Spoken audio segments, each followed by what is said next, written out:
Alright guys, what's going on? I think it's been maybe 10 days since my last video and a whole lot has changed. Um, uh, it's been felt like a lot longer for me, believe me. Basically, I'm now moved. I am living by myself, and you know, I moved somewhere where unbelievably, there's absolutely nothing to do, and everything is anywhere from 40 minutes to an hour away just to get started to get somewhere. So, what I did to kind of lift my spirits, or kill some time there and get some stuff off my mind, is I hit two places. Went out on I think it was Wednesday, and the first thing that happened was this comic book shop had a box of comics right on the floor, and it turned out they were surplus comics, so they were cheap, and they were these. Patience is a virtue, man. I'm a cheapskate when it comes to comics. I have a lot of patience, 9 times out of 10, unless it's just a spectacular book. So I ended up getting these. Some DC New, if I can get them in there without the glare. Frankenstein, Agent of Shade #1, #2, and I'm telling you, that has just got to be one of my new favorite covers ever. I love that. It's got the creature commandos coming out of his head there. Frankenstein, Agent of Shade #3. And what I kind of like about these covers is they kind of like pulp novels, if you really think about it. Alright. Justice League Dark #1. Been wanting to check this out just to see kind of what they did. I, for one, it's kind of amazing. I remember when these characters were part of the DC universe to begin with, and then they were associated with Vertigo for so long that it's really odd seeing them, be toned down. So, hopefully this will be a great read. #2. Madame Xanadu's Zatanna on the same team is just kind of odd for me to begin with. We got #3. I think that's Zatanna on the bike. And #4. That's enough to give me a taste. And I just noticed that, but it's kind of like that Frankenstein Agent of Shade #2 coming out of the head there. Huh. Look at that. Put them side by side. Well, what do you know? I wonder. Huh. Anyway, and moving on here. So I went to a place called Mount Airy today, North Carolina. It's probably about an hour drive, 45 minutes to an hour drive from here. And they've got a shop there. It's old books. Got a little room of comic books and a bunch of records and just different stuff. The slogan for the store, I can't remember what the store is called right now, but the slogan for the store is the stuff your mom threw out. So I got these today. I'll just do it this way. Alright, got my All-Star Squadron #3, one less issue to get the whole series going. You know what, and these are never really expensive when I find them. They're just really hard. There's certain issues that are just hard to find. I don't know if the print runs got lower or what happened. But Solomon Grundy, they really need to go back with the pre-52 there, and give you a little bit of a timeline. Every time he dies, he comes back with a little bit of a different personality, and they've done some really interesting stuff with him. Last time I could think of was Starman by James Robinson in the '90s. Now I've talked about 3 big occurrences where I had comics ripped off of me. And I think the last time was more of an interesting theft, if you will, because they actually took their time and cherry-picked through my comics. And that's why it took me a while to figure out that I've been ripped off. Some of the boxes were just emptier, you put all the comics together and couldn't figure out, you figure somebody'd grab handfuls of comics or go after certain things. No. They went through and they cherry-picked, and somebody completed their collection because they took just specific issues of my Justice League International, and this was one of them, #26. The other one off the top of my head is #50. That really blows my mind. So somebody didn't get greedy. They really just took what they needed. And this is Bug Hunt with Batman on it, #26. I remember having this and reading it, but I get to fill up my Justice League International again. Got these real cheap. Was real happy to find these. Hellboy. Which one is it? Seed of Destruction from the first Hellboy miniseries. Number 3 and number 4. And I'm, where I've moved, I've got very little furniture. You can probably hear an echo. Where I've lived with somebody for 3 years, 2 years, whatever, 2.5 years, 3 years, whatever it was. My stuff seemed to have kind of dissolved.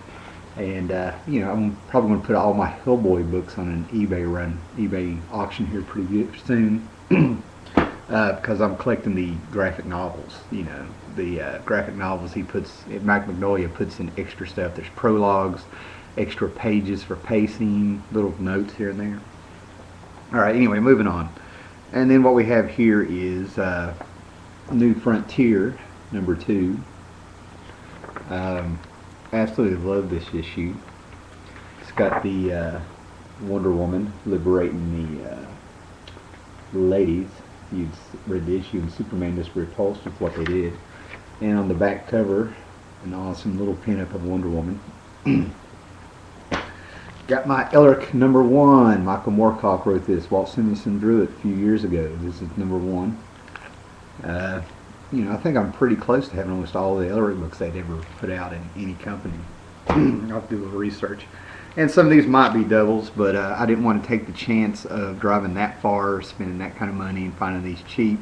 I got my stuff boxed up. I got to get my shelves back up. Might do a little video while I'm doing that tomorrow. But anyway, Avengers Forever, number 3. Number 7, I believe. Yep, 7 of 12. I've always wanted. I've read the first 2 issues, and then I quit because I really want to have them all when I read them. This should be number 9. Nope, number 8. I'm missing number 9. Maybe. We'll see when I get back there. I'll have to find the notebook. Number 10. And I get the glare off. That's a really wonderful cover. And if you can't see, that is what was her name? Songbird, Warbird from the Thunderbolts. She used to be Screaming Mimi. Number 11. And I tell you what, this guy writing this, drawing it, Carlos Pacheco. I tell you what, he gets into drawing hands more than Steve Ditko. And number 12. The big finale there. So, I might have to see what I should have almost the whole run. Okay, the other thing that I got that I just couldn't believe I saw this and could not pass up, and I was able to get a pretty good deal off the guy. Hippie Collectibles. I hope you're watching this one. I think you'll appreciate this one. I got the Big Brother and the Holding Company, if I remember right, featuring Janis Joplin. The Robert Crumb drawn album cover with the record inside, but my record player broke during the move, so I'll just have to YouTube these songs. But yeah, this is a sort of an iconic cover, woke everybody up in the 60s. Let me take it out of the page and get the glare off. Really look at this. I am really conflicted with the whole drug culture and stuff, because when I grew up, it's kind of like if the 60s was the party, the 70s and early 80s was the hangover. But I give Robert Crumb a lot the credit he's due, because he was doing something nobody else was doing. And what I've never noticed is that each panel is titled by the name of a song that's on the album. So that's kind of cool to find. That's probably going to get framed for pop culture stuff. And really quick, I found this. This is 24 pages of Who's Who that came out, and apparently this is the Vertigo stuff.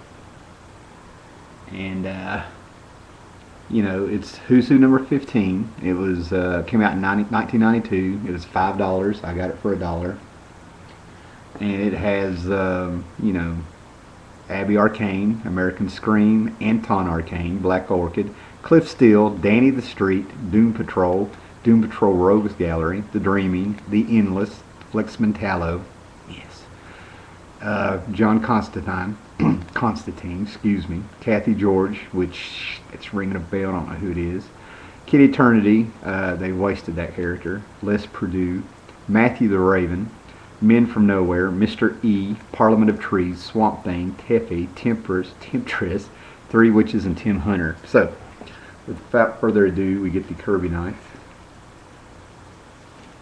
We are opening. That's right, I'm opening this. And we'll take just a few real quick minutes here to look at this. 16, yeah. Quality paper, offset printing. So let's see what we got here. Okay, Abby Arcane, Swamp Thing, brief little history. And apparently these are removable because, and you can put them in notebooks because they're all punched. American Scream, that one's not ringing a bell. Let me find the good ones. Anton Arcane, that looks like a Bernie Wrightson or a Kelly Jones.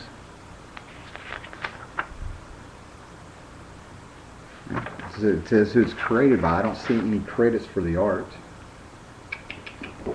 So I'm going to assume that is a Bernie Wrightson. That is awesome. Maybe a Kelly Jones, I don't know. And I'm going to go with Kelly Jones. Kelly Jones, there he is, I found it. Let's see what else we got. Cliff Steele. Let's find the good stuff. Doom Patrol. The Endless. Awesome pick. This is really nice. Flex Mentallo. You guys need to really do a little research on this guy. Grant Morrison really stirred up some stuff with that one behind the scenes. Kathy George, Chris Spacello art. I'm going to assume she's from Shade the Changing Man. John Constantine, see what we got there.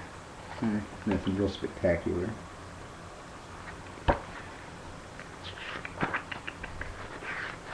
We got, ooh, this Purdue looks interesting. Can't read up on him. Poor dog. Or it's a beaver or an otter.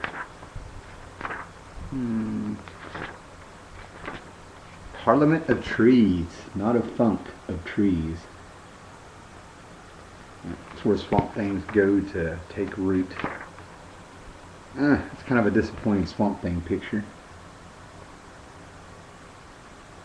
After all that great art by Steve Bassett and John Totalman in the 80s. Ooh, Temptress. Throne of Skulls. And the Three Witches. That's a Kelly Jones. Ladies from the Witching Hour. The Maiden, the Mother. What was the last one? The Shrew or something? The Witch. It'll come to me. Mildred, Mordred, and Cynthia. That's their names. And Tim Hunter, who should be like, you know, my age by now probably, or close to it. Alright guys, that was it. My birthday is coming up, and looks like I may be spending it alone, so there may be a little, you know, extra video on here or two to keep me busy. So, you know, give me subscribe, give me some thumbs up. Feedback's always welcome. Later guys.